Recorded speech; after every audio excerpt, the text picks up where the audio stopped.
한국직업방송과 연합뉴스TV가 함께 만드는 취업 전문 뉴스 투데이 고용플러스입니다. 평일에 근무하고 휴일에 또 일을 했다면 연장수당을 추가로 받을 수 있을까요? 주당 최대 노동시간이 바뀔 수도 있는 판단을 앞두고 대법원에서 치열한 공방이 벌어졌습니다. 이소영 기자입니다. 법정 노동시간을 넘어선 휴일 근무는 연장 근무로 인정해야 한다며 성남시 환경미화원들이 시를 상대로 낸 소송의 마지막 힘겨루기가 대법원에서 열렸습니다. 쟁점은 주당 법정 최대 노동시간을 어떻게 설정할지, 또 휴일 연장 근무 수당을 평일에 몇 배로 산정할지로 모아졌습니다.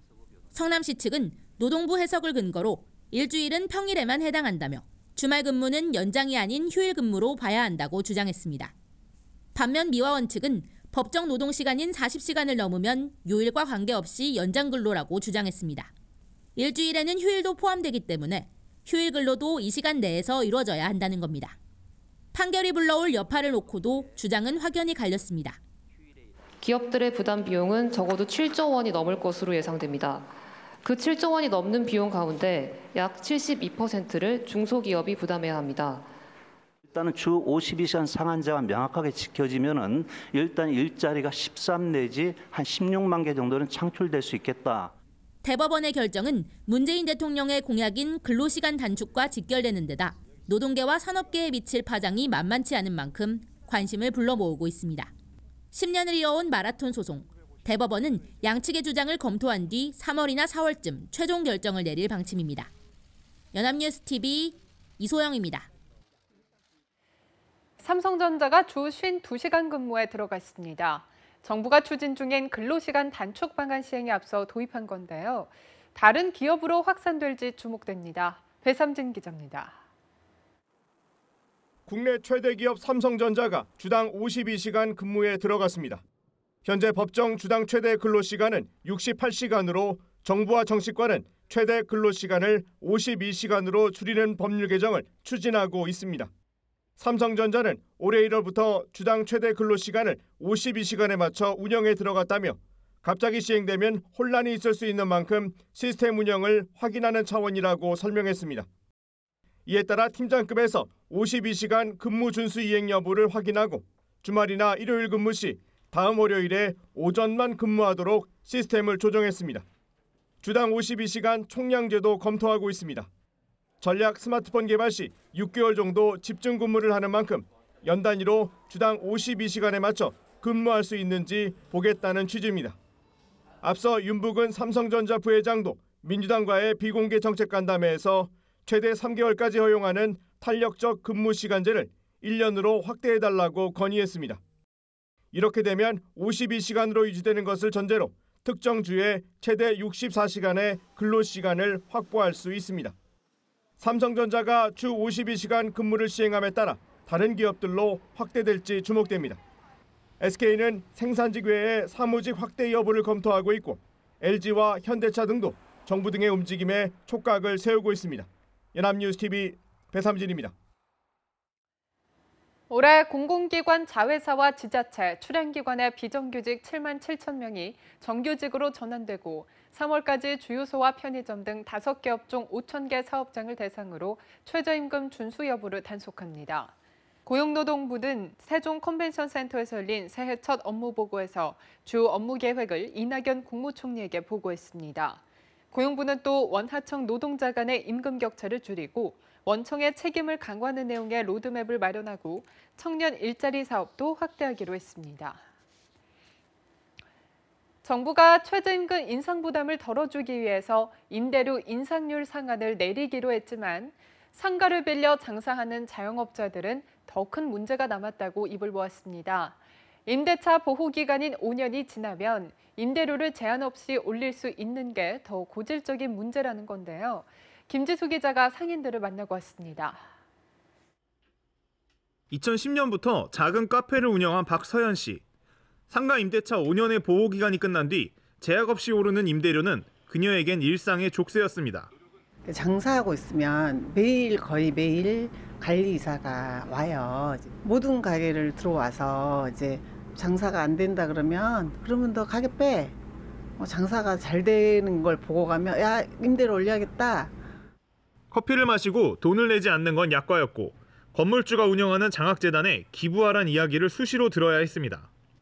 결국 50%가 넘는 임대료 인상 등에 밀려난 박 씨는 강제 집행을 앞둬 300일 가까이 카페에서 숙식을 해결하고 있습니다. 간신히 상권을 형성해 장사가 된다 싶으면 5년이 지나 건물주가 직접 해당 사업을 하겠다며 나가란 경우도 여전합니다. 5년 되니까 이제 나가라고 본인이 장사하겠다고 그런 생각이거든요. 내가 여지껏 이렇게 피 땀 흘려갖고 상권을 이렇게 마련해놓고 단골도 다 해갖고 그러면 갑자기 바뀐 건물주가 기존 계약 기간이 남았지만 무작정 임대료를 올려받겠다며 압박하기도 합니다. 그 임대료를 35% 인상을 요구를 하고 있는데요. 그거를 수용해서는 현재의 어떤 사업을 계속해서 유지해 나갈 수 있는 것이 불가능합니다. 임차인이 마음 놓고 장사할 수 있는 환경을 만들기 위해서 이제는 문제 해결을 위한 결단이 필요해 보입니다. 연합뉴스TV 김지수입니다. 서울시가 시내 모든 아파트 단지의 경비원 근로조건 실태를 전수조사합니다. 서울시는 아파트 4,200여 곳의 경비원 고용 현황과 임금 실태, 출퇴근 시간 등을 조사해 분석 결과에 따라 적절한 지원 방향을 정한다는 계획입니다. 시 관계자는 모든 아파트 경비원을 설문조사하고 일부 표본 집단은 전문가 심층 인터뷰를 진행할 방침이라며 아파트 주민과 경비원이 상생할 수 있는 방안을 모색하겠다고 밝혔습니다. 국내 주요 공공기관 가운데 초임 연봉이 가장 높은 곳은 한국과학기술원으로 5천만 원이 넘는 것으로 조사됐습니다. 취업 포털 잡코리아가 공공기관 채용정보 빅데이터를 분석한 결과 8개 사업부문 114개 기관의 평균 초임 연봉은 3,465만 원이었습니다. 분야별 평균액으로는 금융 분야가 4,163만 원으로 가장 높았고 연구교육이 3,690만 원, 에너지 분야가 3,481만 원이었습니다. 또 기관별로는 한국과학기술원이 5,059만 원으로 유일하게 5천만 원을 넘었고 한국원자력연구원과 산업은행, IBK 기업은행이 그 뒤를 이었습니다. 최근 주요 가상화폐 가격이 급락하면서 큰 손해를 입은 피해자들이 속출하고 있습니다. 그런데 이런 혼란스러운 시장에서도 천문학적인 수익을 내는 곳이 있는데요. 바로 수수료 장사를 하는 가상화폐 거래소입니다. 이들은 오히려 시장이 나쁠수록 더 많은 돈을 버는 구조를 갖고 있습니다. 정선미 기자입니다. 국내외 정부 규제 등 악재로 인해 최근 가상화폐 가격이 폭락했습니다. 큰 손해를 본 투자자들은 모니터를 부수는 등 분노감을 감추지 못하고 있습니다. 하지만 시장이 혼란스러울수록 돈을 버는 곳이 있습니다. 바로 가상화폐 거래소입니다. 이들은 투자자들이 가상화폐를 사고 팔 때 수수료를 받기 때문에 시장이 요동치면서 거래량이 늘수록 수익도 늘어납니다. 가상화폐 거래소 업비트의 1거래 대금을 약 7조 원으로 가정하면 하루에 거둬들이는 수수료 매출만 약 35억 원입니다. 1년으로 계산하면 1조 2천억 원이 넘습니다. 거래소 수익은 거래 대금에 비례하는 형태이기 때문에 오히려 장의 변동성이 이렇게 커지면은 거래소의 거래 대금이 늘어나고 거래 수익도 늘어나는 효과가 있다라고 생각할 수 있습니다. 거래소에 가상 계좌를 제공한 시중은행들도 쏠쏠한 수익을 챙겼습니다. 기업은행과 농협 등 6개 은행의 지난해 가상화폐 거래소 관련 수수료 수입은 22억 2천만 원을 기록했습니다. 이는 전년보다 36배 늘어난 겁니다. 가상화폐 가격 폭락으로 투자자들이 분노하고 절망하는 사이 거래소와 은행들만 웃음 짓고 있습니다. 연합뉴스TV 정선미입니다. 가상화폐 거래가 과열 조짐을 보이면서 거래소 해킹 등 보안 범죄가 늘어날 거라는 전망이 나왔습니다. 경찰은 정신질환자의 범죄도 증가할 것으로 내다봤는데 해석에는 여지를 뒀습니다. 박효정 기자입니다. 지난해 가상화폐 거래소 빗썸이 해킹당해 투자자 3만 명의 개인정보가 유출됐습니다. 가상화폐를 강탈당하고 개인정보가 전화금융 사기 범죄에 이용되면서 피해액만 수십억 원에 달하는 것으로 알려졌습니다. 경찰은 올해 가상화폐와 관련한 사이버 보안 위협이 어느 때보다 높아질 것으로 내다봤습니다. 치안전망 2018에 따르면 가상화폐 거래소 해킹을 비롯한 악성 코드 공격과 사물 인터넷을 악용한 범죄가 늘어날 것으로 전망했는데 범죄자들이 수익을 가상화폐로 세탁하면서 경찰의 추적도 어려워질 수 있다고 내다봤습니다. 인천 초등생 살인 사건과 이영학 사건 등 정신질환자의 범죄도 늘어날 것으로 분석했습니다. 다만 실제 정신질환자의 범죄 비율이 늘어났다기보다 범죄자가 정신질환자로 분류되는 비율이 높아진 탓으로 분석했습니다. 정신질환자를 분류할 수 있는 기준이나 이런 것들도 공유가 되고 있고, 정신질환자에 대한 어떤 처리 절차에 대한 그런 이제 방침들도 공유가 되고 있는 그런 게 상황이기 때문에 5대 범죄 중 살인과 강도, 폭력 발생 건수는 올해 소폭 줄어드는 가운데 강간과 강제추행은 늘어날 것으로 전망했습니다. 늘어나는 1인 가구와 노년층을 범죄 취약 계층으로 꼽았고 서민을 대상으로 한 전화금융 사기는 올해도 기승을 부릴 것으로 분석했습니다. 연합뉴스TV 박효정입니다. 앞으로 애견행동 교정사, 나무의사 같은 자격증이 새로 나올 것으로 보입니다. 농림축산식품부는 지난 18일 세종시에서 열린 신년 정부 업무보고에서 반려동물 산업 등 농업 관련 분야의 다양한 직종을 개발해서 일자리 17만 개를 창출하겠다고 밝혔습니다. 또 청년 농업인을 늘리기 위해서 1,200명을 선발해 매달 100만 원의 생활 안정자금을 지원할 계획입니다. 농식품부는 청년 농업인 육성과 연계해서 현재 4,000헥타르가량인 스마트팜을 2022년까지 7,000헥타르 규모로 늘리고 여기서도 일자리 5,200여 개를 창출할 계획입니다. 연일 이어지는 미세먼지 공습에 호흡기 이상을 호소하시는 분들이 많습니다. 하지만 사실상 예방이나 치료약이 없다 보니 무엇보다 몸의 면역력을 높이는 게 중요하다고 합니다. 정인용 기자입니다. 미세먼지가 덮친 서울 하늘은 이번 주 내내 회색빛입니다. 일반 먼지와 달리 미세먼지는 코털과 기관지 점막에서 걸러지지 않고 폐 깊은 곳까지 들어가 호흡기 질환을 일으킵니다. 실제 병원을 찾는 환자들도 늘고 있습니다. 많은 환자분들이 기침이라든지 목이 칼칼하고 콧물, 코막힘 등의 비염 증상, 눈 간지러움 등의 증상을 많이 나타내고 있습니다. 문제는 미세먼지 입자가 작은 만큼 마스크를 쓰는 것만으로 완전히 차단할 수 없고 쉽게 몸 밖으로 배출되지도 않는다는 겁니다. 결국 미세먼지로 발생하는 각종 질환을 이길 수 있도록 면역력을 키우는 게 최선입니다. 우선 호흡기가 건조하면 바이러스에 대한 면역력이 떨어지기 때문에 틈틈이 환기하는 게 좋습니다. 환기를 너무 안 시키게 되면은 집안에 진먼지 진드기나 여러 곰팡이 등으로 인해서 알레르기 비염 등의 질환에 나타나는 증상이 심해질 수 있기 때문에 가급적 미세먼지가 적은 날을 이용을 해서 실내 환기도 꼭 시켜주시는 게.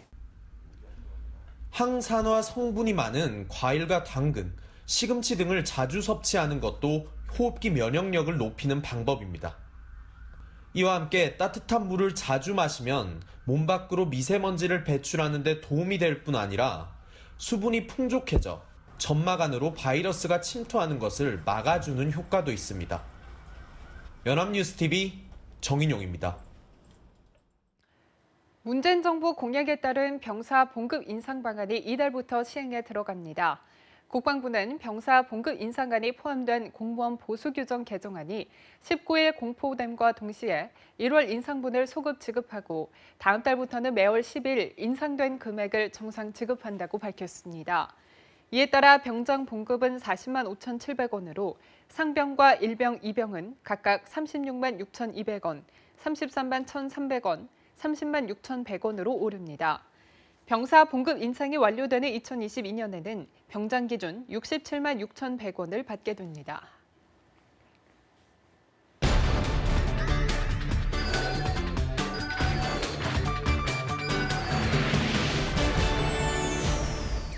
네, 숨겨져 있는 알짜 직업을 소개하는 히든잡, 오늘도 투데이 고용플러스의 공식 취업 도우미 구보나 캐스터와 함께합니다. 안녕하세요. 안녕하세요. 히든잡 시간입니다. 지난 연말 충격적인 사건이 있었습니다. 10대 2명이 식당과 모텔 등지에서 위조 지폐를 사용하다가 적발됐는데요. 이들은 직접 컬러 프린터를 구입한 후에 모텔에서 위조 지폐 66장을 만들었다고 합니다. 경찰은 사안이 중대하다고 판단해서 구속영장을 신청했습니다. 10대지만 구속영장이 신청이 됐군요. 그만큼 중대한 범죄에 해당된다는 거겠죠? 네, 그렇습니다. 이 위패 제조는 중범죄에 해당이 되는데요. 하지만 한국은행에 따르면 지난해 상반기에만 912장의 위조 지폐가 신고돼서 2년 만에 최대치를 기록했다고 합니다. 그래서 오늘 히든잡에서는 늘어나는 위패 범죄로부터 우리를 지켜주는 위패 감식 전문가에 대해 알아보고자 합니다. 네, 마치 영화 캐치 미 이프 유 캔이 생각이 나는데요. 이 희대의 사기꾼이 개과천선을 하고 FBI의 위조 지폐 자문 역할을 하게 되잖아요. 눈으로만 보고 위패를 맞추는 게 참 신기했는데 현실에서도 실제로 있는 직업이군요. 네, 그렇습니다. 이 위패 감식 전문가는 위패 감정사, 또 위패 감식원으로도 불리고요. 이 다양한 방법을 통해서 지폐의 위변조 진위를 감정하는 역할을 합니다. 또 경우에 따라서 유가증권, 우표, 여권 등에 대한 감식도 하게 되는데요. 위조 지폐를 만드는 기술이 발전하는 만큼 더 정교하고 세심한 감정 기술이 요구되고 있다고 합니다. 네, 그렇군요. 이 창과 방패같이 서로 발전을 거듭하고 있는데요. 그렇다면 위패 감식 전문가는 어떻게 위패를 구별할 수 있게 되는 건가요? 네, 먼저 이 지폐의 구조를 살펴봐야 하는데요. 우리가 사용하는 지폐에는 다양한 첨단 기술이 숨어 있습니다. 5만 원권에만 무려 15가지 기술이 숨어 있다고 하는데요. 자, 예를 들어 D형은 보이는 각도에 따라서 이 상, 중, 하 세 곳에서 우리나라의 지도와 태국 무늬, 또 4개의 무늬가 번갈아 나타납니다. 그리고 밋밋한 종이로 보이지만 이 신사임당의 초상 등을 만져보면 입체적인 감촉이 느껴지는데요. 이는 볼록인쇄라고 해서 위패를 감별하는 데 중요한 역할을 한다고 합니다. 이처럼 지폐 속에 숨겨진 다양한 장치들을 활용해서 위조 지폐를 찾아내는 직업이 바로 위패 감식 전문가인 겁니다. 네, 한 장의 지폐 안에 저렇게 다양한 기술이 숨어 있는지는 전혀 몰랐는데요. 그러면 위패 감식 전문가의 경우 이러한 지폐를 육안만으로 감별해내는 건가요? 네, 과거에는 육안이나 손의 감각만으로 위패를 감별했지만 최근에는 보다 면밀한 과정을 거친다고 합니다. 이 위패로 의심되는 지폐가 있으면 감별기를 통해서 1차 감식을 하고 또 2차 감식은 위패 감식 전문가들이 일일이 손으로 지폐를 만져보거나 또 흔들어서 소리를 들어보고 불빛으로 비춰보아서 이상 여부를 확인한다고 합니다. 그 밖에도 확대경이나 현미경, 또 자외선 램프, 적외선 등 다양한 광학 장비와 화학 반응 실험이 가능한 장비들을 이용해서 위변조 여부를 최종적으로 살핀 뒤에 위조 지폐로 판별이 되면 감식을 의뢰한 은행이나 수사기관에 보고를 하게 되는 겁니다. 네, 기계가 있다고 하더라도 최종적으로는 사람의 손을 거쳐야 하는데요. 그렇다면 주로 어떤 기관에서 이러한 위패 감식 전문가를 필요로 하는 건가요? 네, 가장 대표적인 곳이 한국조폐공사와 KB하나은행입니다. 한국조폐공사의 경우 연구직이나 화공, 금속 등의 기술직으로 채용이 돼서 화폐나 유가증권에 대한 감식 업무를 담당하게 되고요. 또 국내 외환의 50% 이상을 담당하는 KB하나은행은 입사 후에 일선 영업점의 전반적인 은행 업무를 두루 거친 후에 또 능력을 인정받게 되면 위패 감식 부서에 지원을 할 수가 있다고 합니다.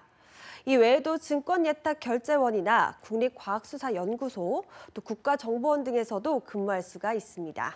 네, 그렇군요. 그렇다면 위패 감식 전문가에게는 어떤 자질이 필요할까요? 네, 매일 고액의 화폐를 다루는 직업인 만큼 사명감은 물론 이 집중력과 주의 깊은 관찰력이 필요하다고 합니다. 뿐만 아니라 육안과 손의 감촉만으로 위패를 구별해야 하는 일이 잦은 만큼 촉감에 대한 높은 능력이 요구된다고 하니까요. 관심 있으신 분들은 참고하시기 바랍니다.